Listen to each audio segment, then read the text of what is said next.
రోజు తెల్లారు లేస్తే ఇంకా కేసీఆర్ గారిని తిట్టడం, నీ బొండిగా విసుకుతా అంటాడు కేసీఆర్. కొన ఊపిరితో ఉన్నాడు కేసీఆర్, పిసికేస్తే అయిపోతుంది అని రేవంత్ రెడ్డి మాట్లాడతాడు. బండి సంజయ్ మాట్లాడతాడు, కాంగ్రెస్ బీజేపీ కొట్లాడుకున్నాడు కాదు, కేసీఆర్ బీఆర్ఎస్ అయిపోయింది, చిన్నగా మిగిలిన కొద్దిగా మిగిలినారు, ఫినిష్ చేయాలో వీళ్ళని ఆయన మాట్లాడతాడు.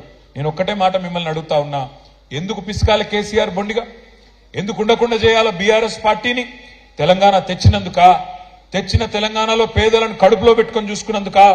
గ్రేటర్ హైదరాబాద్ ని ఇవాళ బ్రహ్మాండంగా ఒక అంతర్జాతీయ స్థాయి నగరంగా డెవలప్ చేసే ప్రయత్నం చేసినందుక? ఎందుకు ఇవాళ బీఆర్ఎస్ పార్టీని బొందబెట్టాలని నేను అడుగుతా ఉన్నా. ఇవాళ మీరు చూడండి, స్పష్టమైన ఎజెండాతో పోతున్నారు కాంగ్రెస్ బీజేపీ, కానీ దేశ ప్రజల ఆలోచనలు మాత్రం దానికి అనుగుణంగా లేవు. మొన్నటిదాకా మీరు కేంద్రంలో రాహుల్ గాంధీ గారు, అదేవిధంగా కాంగ్రెస్ పార్టీ చాలా డైలాగులు కొట్టింది. ఏమన్నారు వాళ్ళు? మేమందరినీ కూడగడతాం, మొత్తం దేశంలో ఉండే పార్టీలన్నింటినీ కూడగలుగుతాం, కూడగట్టి ఏదో అలయన్స్ పెడతాం, ఇండియా అలయన్స్ అని పేరు పెడతాం అని చెప్పి పెద్ద పెద్ద బిల్డప్ ఇచ్చి మమతా బెనర్జీ గారిని, నితీష్ కుమార్ గారిని, అదేవిధంగా అరవింద్ కేజ్రీవాల్ అందరూ మాతోనే ఉన్నారు, మీరు మాతో లేకపోతే బీజేపీతోనే ఉన్నట్టు లెక్క అని చెప్పి ఇష్టం వచ్చినట్టు మాట్లాడింది మొన్నటిదాకా. మరి అలా ఏం జరుగుతున్నది అంటే, రాహుల్ గాంధీ గారు భారత్ జోడో యాత్ర అని బయలుదేరింది అక్కడ మణిపూర్ లో. ఆయననేమో భారత్ జోడో అంటున్నారు, ఆయన పార్ట్నర్స్ అందరూ రాహుల్ కు చోడో అని చెప్పి వెళ్ళిపోయి వాళ్ళందరూ ఎవరి దుకాణం వాళ్ళు పెట్టుకుంటా ఉన్నారు.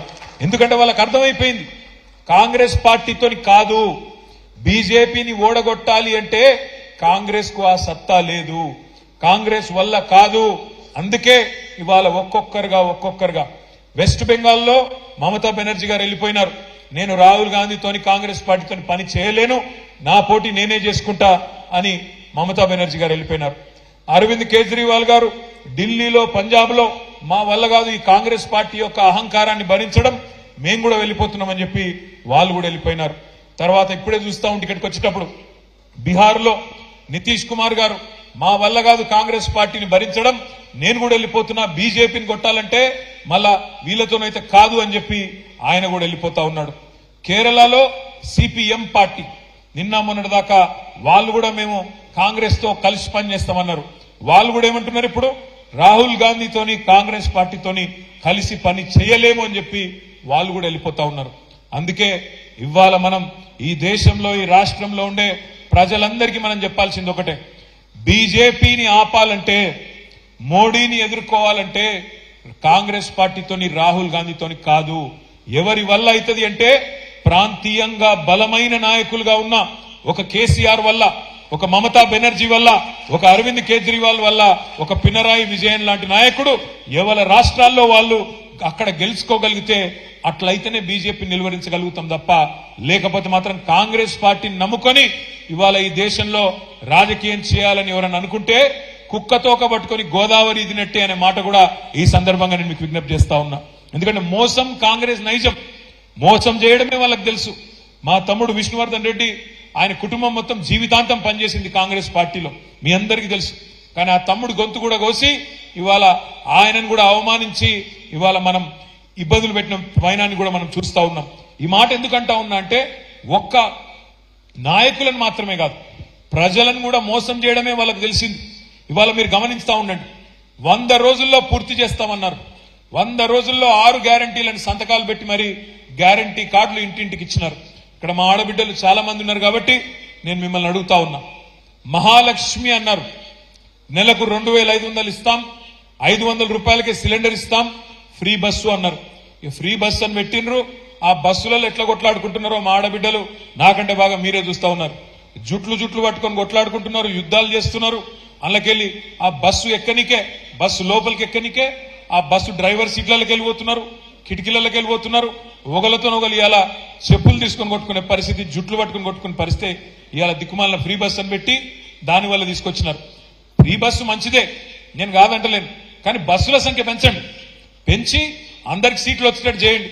ఇటు మగవాళ్ళేమో పాపం మేము పైసలు పెట్టుకుంటున్నాం టికెట్లు, మాకు సీట్లు లేవని మగవాళ్ళు బాధపడుతున్నారు. ఆడబిడ్డలేమో బస్సులు తక్కువైనాయి, మాకేం మా పరిస్థితి ఏంది, మేము కొట్టుకునే పరిస్థితి వచ్చిందని ఆడబిడ్డలు బాధపడుతున్నారు. ఆటో డ్రైవర్లేమో మా పొట్ట మీద కొట్టింది ప్రభుత్వం అని చెప్పి 6.5 లక్షల మంది ఆటో డ్రైవర్లు వాళ్ళు బాధపడతా ఉన్నారు. నేను ఎందుకంటున్నా ఇదంతా అంటే, ఒక పథకం పెడితే ఆలోచించి ముందు వెనుక చూసుకొని సరిగ్గా ఉందా లేదా వ్యవస్థ చూసుకొని సక్రమంగా పెట్టాలి తప్ప ఏదో చేసినామంటే చేసినామనే దానికి ఆగమాగం పెట్టినామంటే పెట్టినాం వెంటనే బిల్డప్ కోసం పెడితే దానివల్ల వచ్చే దుష్పరిణామాలు ఇట్లా ఉంటాయి. అందుకే నేను మిమ్మల్ని అనేది, ఏదో ఫ్రీ బస్ అని ఒకటి పెట్టినారు, కానీ ఇవాళ మీరు ఆలోచించండి. ఈ రాష్ట్రంలో ఓటర్లు తీసుకుంటే 18 ఏళ్లు పైబడ్డ ఓటర్లు తీసుకుంటే 3,18,00,000 మంది ఓటర్లు ఉన్నారు. అందులో సగం మంది మహిళలు, 51% పైగా మహిళలు ఉన్నారు. అంటే 1,57,00,000 మంది మహిళలు ఉన్నారు. మరి 1,57,00,000 మంది మహిళా సోదరిమణులు 18 ఏళ్లు పైబడ్డ వాళ్ళు ఎవరైతే ఉన్నారో వాళ్ళందరికీ మహాలక్ష్మి ఇస్తానని చెప్పినారు. మీకు పార్లమెంట్ ఎన్నికల లోపలనే మార్చి 17 లోపలనే ఇస్తాము, 100 రోజుల్లోనే ఇస్తామని చెప్పినారు. మరి 100 రోజుల్లో మహాలక్ష్మి పథకం ప్రారంభిస్తారా లేదా మీరే ఒక్కసారి ఆలోచించాలని చెప్పి నేను కోరుతా ఉన్నా. మోసం, కాంగ్రెస్ నైజం ఎట్టి పరిస్థితుల్లో ఇయ్యరు. ఇస్తే కూడా ఏం చేస్తారు? 1,57,00,000 మందికి ఇస్తారా? ఇయ్యకుండా తప్పించుకునే ప్రయత్నం చేస్తారు. ఏదో ఒక షరతు పెట్టి ఇంటికొకటని, తెల్ల కార్డని,